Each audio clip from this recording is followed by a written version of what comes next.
Mini vlog. Good morning. Madalas tuwing umaga dito kami nagkakape. Every other day naman, nagwawalis ako dito at nagdidilig. Ito po yan sa aming rooftop. Dahil nangangarap nga kami, magkaroon kami ng garden. Dito muna namin inilagay sa aming rooftop at nakapasulang muna. Every other day nga lang po ako dito nagwawalis. Nagdidilig. Meron din po kami dito mga alagang ibon, kaya mas nakaka-relax po.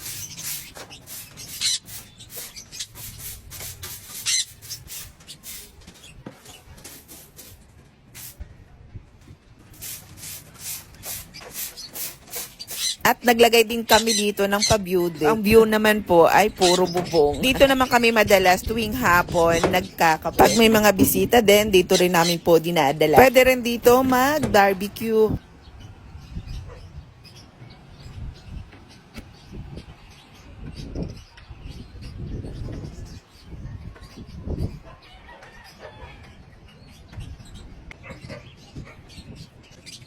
Ko namang maglinis at magwalis, magdidilig naman po. Hindi ng sikat ng araw, naninilaw na yung mga halaman. Halos araw-araw na nga rin po namin ngayon dinidiligan, di gaya dati na every other day. At meron po yan diyang may nipan. Mga butiti lang naman po ang laman. Charot. Dami na nga naming halaman, nagsimula lang yan ng pandemic. Yung iba, binigay lang din. At yung iba naman po ay galing din ng probinsya. Alam yung pag umuwi kayo ng probinsya, laging may bitbit. Nakaka-relax po kasi pag marami kang halaman. Lalo na dito sa aming village, napakainit. Wala man lang mga puno. Kaya pag wala na kaming ginagawa, hindi na po kami busy, nandito lang po kami sa rooftop. Kahit nga Madre Cacao, tinanim na rin po namin dito. Basta pa lahat ng mag-green na pwedeng itanim, tinatanim po namin dito. Pag meron din kami mga bisita, dito rin po namin dinadala. Dami na nga rin ng aming mga halaman na naitanim dito. Para ka na rin po nasa probinsya. Tapos meron pang huni ng mga ibon. Tara at magkape po tayo. Salamat po sa panunood. Ingat po kayo lagi.